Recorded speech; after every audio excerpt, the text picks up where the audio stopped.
ممی زور و نورتا ممی کاڑ و نورتا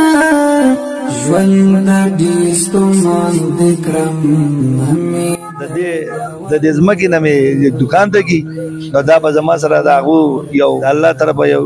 امدادي چېرې دا کم خلک سوالګر دي په وجود روغ دي او الله روغ پیدا کړي لہذا دا خو حدیث هم دی چې د لاندې لاس نه باندې لاس بهتره دی چې خلکو ته وردیږي او سوال کوي نو دې نه د عبرت والي او دغه شان دې ځان له څه دوکانداري څه کار روزګار پیدا کړي ځان له خپلو بچو له رزق حلال ګټي او د دې سوال نه د لحاظه فریض وکړي دا زما د ټولو خلکو ته میسج دی چې د دې نه د عبرت والي او د سوال دې پرېږدي چا مجبوري په خپل ځای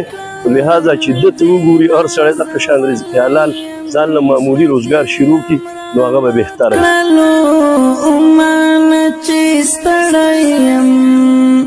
څنګه به دې وبخم کوم خواته دې وړایم وا قسمته بس کړه نور زه چف درته غلی یم څنګه به دې وبخم کوم خواته دې وړایم زمان مستقل ما دا وخت کې د منډه په بازار کې موجود یو قدرمنو کتونکو نننۍ تاسو سره موږ یو داسې شخصیت ملاوهو چې هغه د دغه د واقعیا د بازارونو لپاره هدایت هم دی او په دې کې عبرت هم دی قدرمنو کتونکو څنګه چې تاسو معلومه ده چې په ملک کې بېروزګاري ده مهنګایي ده یو طرف ته چې کوم دی د حالات چې کوم دی د خلکو ډېر زیات متاثره دي نو بل طرف ته چې کوم دی خلک چې دی هغه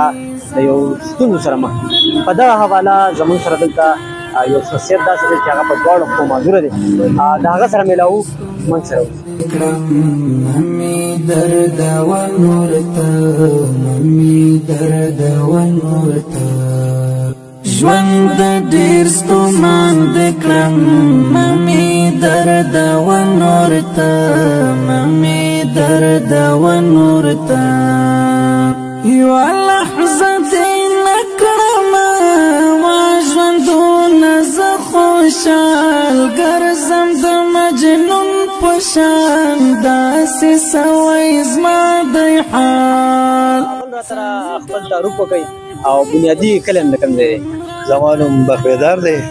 او زه د اوسېدونکی د باجوړ مانو ډېره یم تاسو دلته مسواک خرڅوئ تسبیح خرڅوئ رانجه خرڅوئ نور داسې څیزونه دي ټوپۍ دي پکې د څومره مودې راځئ دا کاروبار کوئ دا تقریبا کم نه کم د دې زما سره 15 کاله وشو چې زه دا خرڅ کوم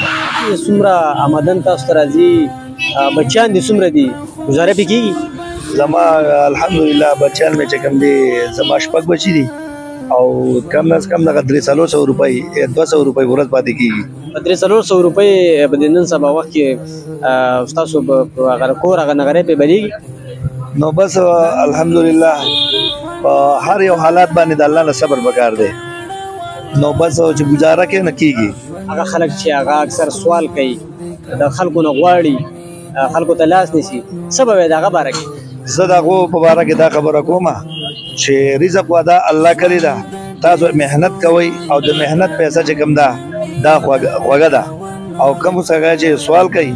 او د ضرورت نه د ورځ د قیامت به الله د نبي صلی الله علیه وسلم وایي چې دا هغه په مخ به وخه نه ستاسو دا کاروبار چې دی هغه په یو ډاګه باندې د روډ په غاړه باندې دی که چېرې لکه مطلب تاسو سره یا څوک داسې مرسته وکړي چې دکان وشي یا بل څه وشي نو څه به وایي او نمبر نو زه خو د هغو نه زه په دې خپل حالات باندې د الله نه صبر کوونکی یم بیا م چې یو سړی زما دپاره داسې دغه وکړي چې ما له یو د دې ځمکې نه مې دکان ته کي نو دا به زما سره د هغو یو د الله طرفه یو امدادي زما د موبایل نمبر 0307 8043 753 ډېره مننه قدرمنو کتونکو تاسو د مشر خبرې واورېدې قاري صاحب محترم خبرې تاسو واورېدې یقینا چې په دې دنیا کې داسې خلک موجود وي چې هغه په ټول لاسو باندې بالکل برابر وي د هغې باوجود هم خلکو ته لاس نیسي خلکو ته مطلب هغه خیرات غواړي زکات غواړي